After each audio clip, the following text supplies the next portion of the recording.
Ladies and gentlemen, podcasting since 2005. You're listening to Gamertag Radio.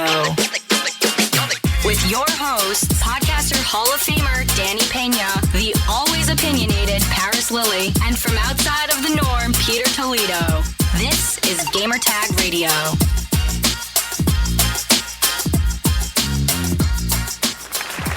Hey, what's up, everybody? Gamertag Radio episode 788. It's Peter here. As you can tell, I am hosting, so that means it's an all-out scumbag edition of Gamertag Radio. That's right. Unfortunately, Paris and Danny are unavailable for this evening, and so it's me. Before we get moving, just want to do a little housekeeping. You can check us out at gamertagradio.com. Check us out on your favorite podcast directories, Apple Podcasts, Spotify, Google Podcasts, Stitcher, TuneIn, and every other podcast directory on the planet. I'm sure you can find us somewhere. Or you can head on over to audioboom.com. Check us out over there. Just do a quick search for Gamertag Radio while you're there and you'll find us. So head on over to Gamertag Radio, post your comments and feedback there.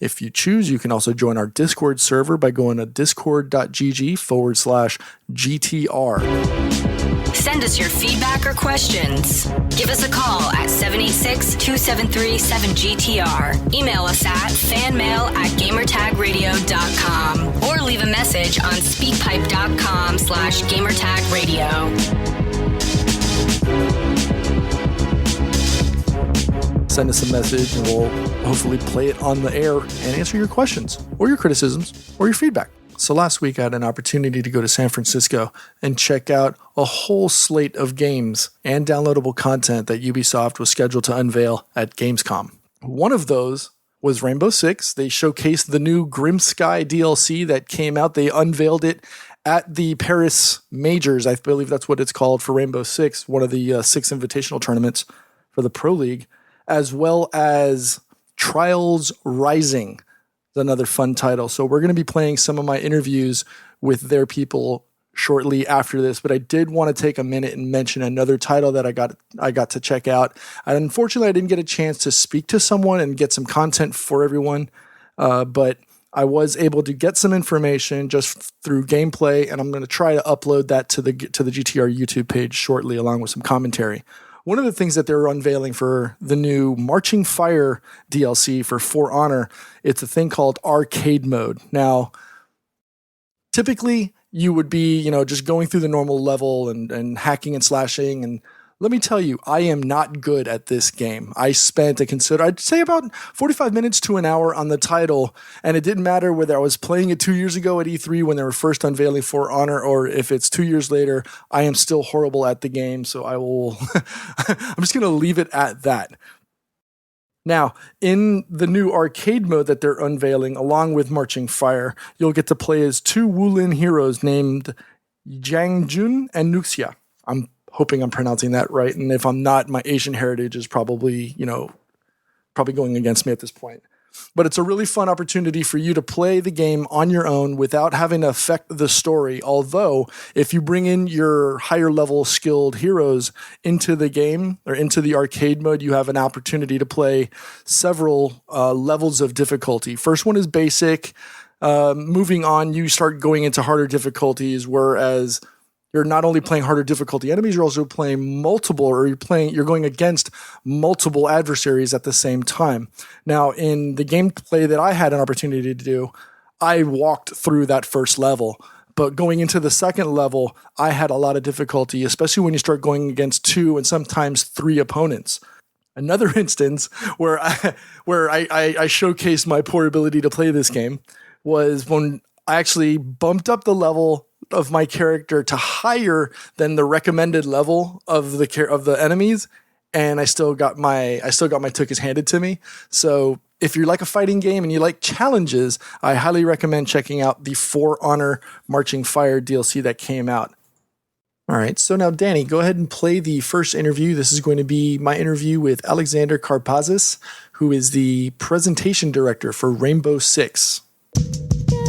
This is Gamertag Radio. Voicemail at 786-2737-GTR. All right, Peter here, Gamertag Radio, once again pre-Gamescom event with Ubisoft. I just spent probably about 30, 45 minutes playing Rainbow Six. I did good. I did bad, especially that last match. It was really, really intense. It was. So introduce yourself and we'll get right in. Sure. My name's Alex Karpazis. I'm presentation director for Rainbow Six Siege. All right. So brand new DLC. We've got new operators coming up with the new season. Let's get into Grim Sky.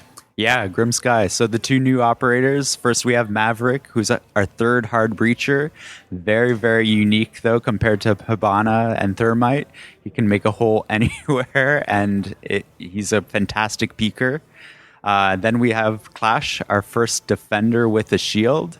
She has the tasers on the shield. She's great at slowing down the enemy team and kind of gaining that intel and relaying that to the team. All right, so let's talk about Maverick first and foremost.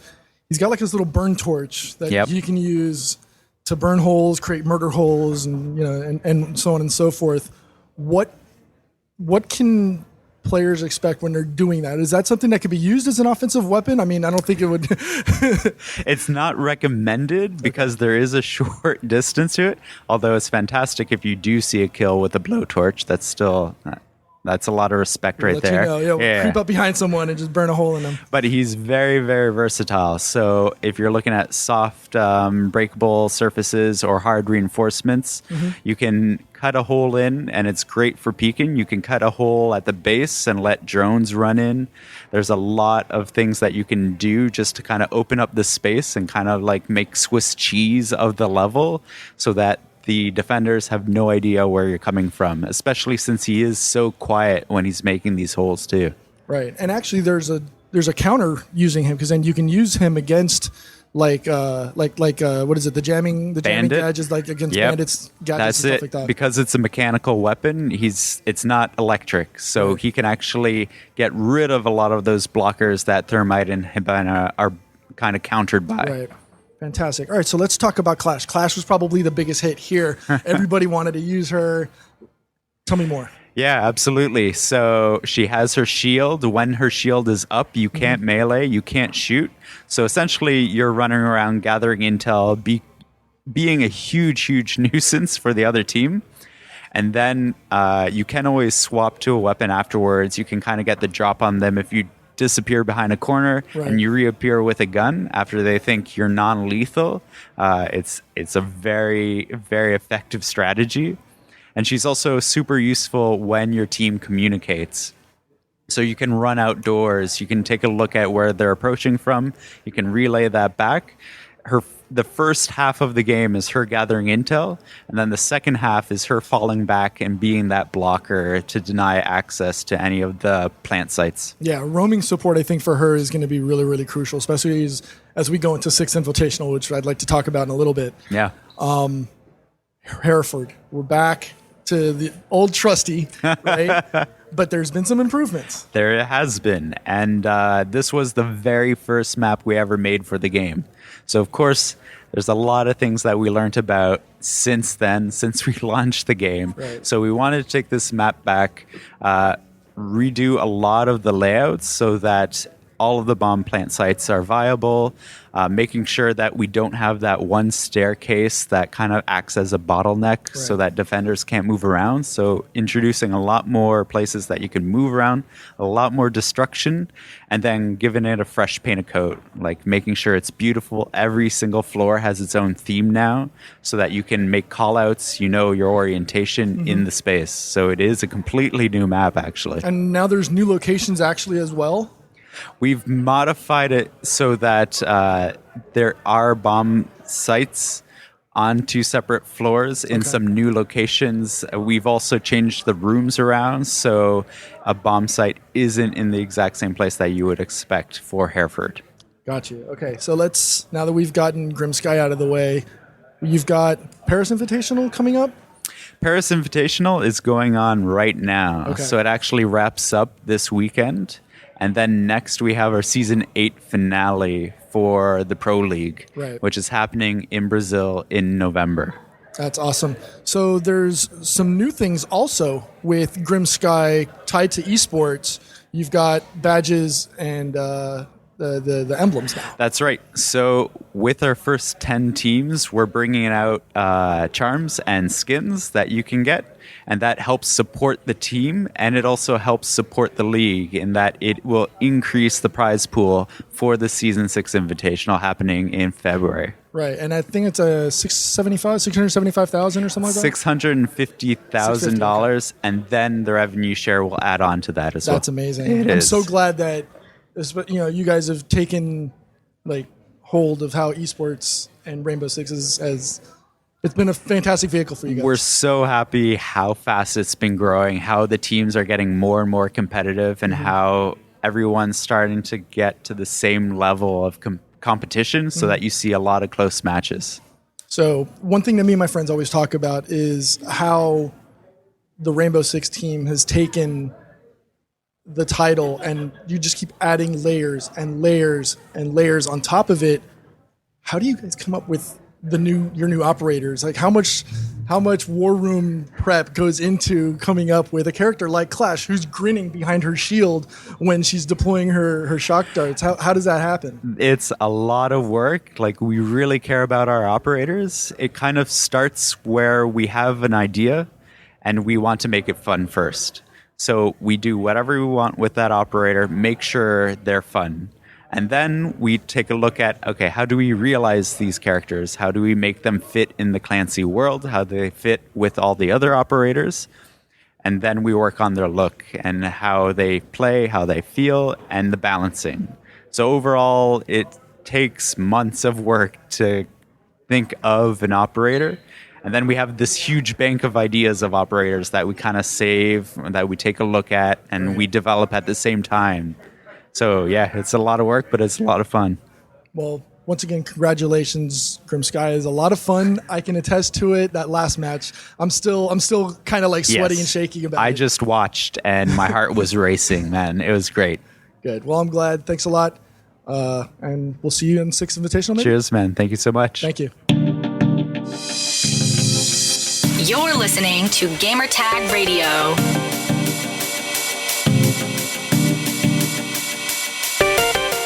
One little tidbit of information that didn't make it into that interview was that now, if you don't select your character, your operator, in time, you're given a randomly selected character out of your available operator list. Previously, you were just given the recruit, which is just a really baseline player. Doesn't his weapons is okay. You don't get to put any attachments or optics are on there. It's just a baseline character with no special perks. So I think this shows how Ubisoft takes player feedback, provides quality of life adjustments to their title, and it just shows how Rainbow Six Siege has matured over the years. Once again, thank you, Alex, for your time during the interview. All right, so now we're going to go a little onto the wild side. Here's my interview with John Lloyd, the community developer for Trials Rising. This is Gamertag Radio. Voicemail at 786-2737-GTR. All right, Peter here at pre-Gamescom, Ubisoft, San Francisco. I just had so much fun playing Trials Rising, and I have a chance here to speak with John Lloyd. What do you do at Ubisoft, and let's go from there. So I'm a community developer at Red Link Studio. So I work with our community, kind of all aspects. I work with the community, but I also work with the dev team to make sure that we're putting in features that are going to support the community and that they're going to enjoy. So my first experience with Trials was it was an experiment. I didn't know or think it was going to be something I was going to enjoy. I do have some familiarity with the sport. I did BMX when I was a kid. Okay. I loved Dave Mirra BMX. Rest Sure. in peace. So I love those things. I was like, all right, let me try this out. All right. And it became one of those guilty pleasures where you're playing because you have nothing else to do, and you're like, I don't want to get too serious. I just want to go some silliness and fun. So I've always loved the Trials series because of that. Awesome. Thank you. What brought about Trials Rising? So we've been trying some different things with Trials lately. So we did Trials Fusion, where we took Trials into the future. Then we did Trials to the Blood Dragon, where we went really crazy. So there was kind of a strong desire to kind of like bring it back, do something a little more grounded, based in reality, but still with that over the top Trials flavor. And we really wanted to make a game for our fans, for our community, and we knew that that's what they wanted. So we kind of set out to go back to the basics, but at the same time, like really expand on what Trials can be. All right. So in the demo that we played today, across the United States, various maps, we start jet setting over to Europe and eventually into Russia. One thing I noticed, and it was the first thing that caught my ear, was the music selection as you traverse from city to city. Like in the West Coast, it was a hard rock kind of thing. It was like Motorhead-ish almost kind of. Sure. Then we went to New York and it was hip hop. Then we went to London, or we went to Europe, and then it was like techno. And I was just like, okay, I really, really dig this. Is that thematic through all of the cities or ports that you go to in the game? Yes. So this is the first time in Trials that we've had a licensed soundtrack. And like I and a bunch of other people on the team were super excited about that. It adds a whole new level of flavor to the game. And one thing we wanted to do was have a nice variety of music, because obviously everybody likes different styles of music. So we wanted to have a little something in there for everybody. But at the same time, we wanted the music to kind of match with the tracks. So you're going to find as you play through the game that different tracks are going to have a different selection of music that go along with them. And it is going to be kind of really genre based. So like certain types of tracks, like you said, New York's going to have the hip hop. We have a skate park track that also is going to be playing hip hop, but maybe a little bit of punk too, Right. something like that. Yeah, can you, aside, because I mean, Lemmy has that unmistakable voice. Like, whenever it's a Motorhead song, when you hear him start wailing out, you're like, yep, that's Lemmy. Yeah. So who are some of the artists that are in that soundtrack? Can you tell? So I don't have a full track list at the moment that I can quote off the top of my head, but the one that I'm personally most excited for is we have a track by Jurassic 5. Yes. I'm a big fan of Jurassic 5, so I was super excited when they confirmed that we were going to have them in the game. That's fantastic. It's funny, I was just playing a game a couple days ago and somebody asked me about some hip hop and I was like, oh, well, he was like, name me like one of those voices in hip hop, like 90s hip hop. I was like, Charlie Tuna. Exactly. Like, Charlie Tuna, anytime you hear his voice, you're like, right. J5 all day. Yep. Cool. So you're working with the community. How much involvement did the development or did the community have with this? Like this is part of your job. So Sure. How much interaction did you get with the community to be able to say, okay, this is what we wanted to see. Here's what we want to see. Right. So over the last few games, obviously, like we have a pretty good reputation at Red Links for being close with our community. And we've gotten a lot of feedback over the last few games from them about kind of like what they like about the game, what they really want out of a Trials game. So that was the baseline that we started with when we started the project. Like we were looking at all the feedback and it was like, what do people really want from Trials? But then we were like, if we're going to go that way, we need to take that further. So we actually started bringing some of our players in. So players that we've known for a little while that have been with our franchise, that have like interacted with us as developers. We started bringing them in what we call the Trials Elite program. So a few of them have been with us almost since the start of the program or the start of the project. And then we've added more kind of as time went on. So now it's a group of about 20 players. They get builds of the game. Like we've brought most of them to the studio and they've been giving us feedback throughout the process on what we've been doing and kind of what they think about it. And that's really kind of helped guide some of the decisions that we have to make throughout development. That's awesome. One of these characters he's all get up like he's like a overweight, like he's like an overweight Evel Knievel. Who is he? So I'm assuming you're talking about Antti Ilvesuo. He's our creative director at Red Links. Yes, I think he was the one in the same outfit at the E3 press Exactly. conference. Okay, all right. So Antti's definitely a character. He's a fun guy to work with. And he really is kind of the mastermind behind Trials. Okay. He's one of the co-founders of Red Link Studios, started it back in 2000. And he's been with the Trials series since the beginning. Does he get like active like interaction with the development of the game or? Absolutely, yeah. He's their creative director, so all creative decisions, like go through him. He's very involved in the track design, like what the tracks are going to look like, what kind of obstacles they're going to have. He's spends a lot of time with our level team, a lot of time with our designers, making sure that like his vision comes through in the game. Cool. One last question. In the gameplay session, there was like this world race. Can you tell me a little bit more about that and how that evolved, and then how have you done on that race? Because I saw the guy next to me, like he's still over there playing, and like that's his mission. He's not going home until he finishes and beats the record. So okay, sure. So we always like to add a little competition to trials. Leaderboard competition has been a big part of trials for a while, and it's all about kind of like beating your friends and then them beating you back. It's like this back and forth that can go. And while you're competing with each other, you're also at the same time, you're really kind of competing with yourself. It's all about self-improvement. Right. So we have a little competition going on one of the tracks today during this event. And it's really been great to see like so many people like really getting into it. So to answer your question, my best time on that track right now is about 1:16 and change. And I mean, which is decent, pretty good.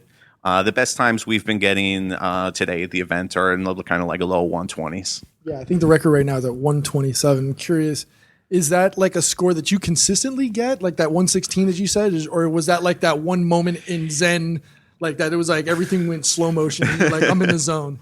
That is definitely my best run. I haven't been able to top it so far. I tried a few times today, and I was getting around 117 on a pretty regular basis, but I haven't been able to reach that 116 again. All right. So when does the game come out? What platforms? And Absolutely. So we're coming out February 12th. PC, PlayStation 4, Xbox One, and the Nintendo Switch. And if you want an early taste, we got closed beta coming up September 13th. Registration is still open. Awesome. More information, where do they go? trialsgame.com. And if you want to sign up for the beta, just put a little /beta there. Perfect. Thank you very much. Thank you. Send us your feedback or questions. Give us a call at 786-273-7GTR. Email us at fanmail@gamertagradio.com or leave a message on speakpipe.com/gamertagradio. So that wraps up episode 788 of Gamertag Radio. This is Peter signing off. Once again, you can check us out on all your favorite podcast directories, Apple Podcasts, Stitcher, Spotify, and all the other podcast directories. So for Danny and Paris, this is Pete signing out. Have a good night.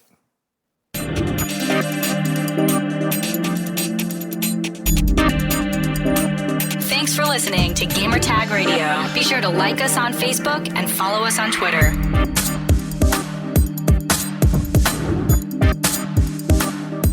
Thank you for listening to Gamertag Radio. If you'd like to donate and help us out for future events and more coverage and also better audio equipment, head over to donate.gamertagradio.com. That's donate.gamertagradio.com. Thank you.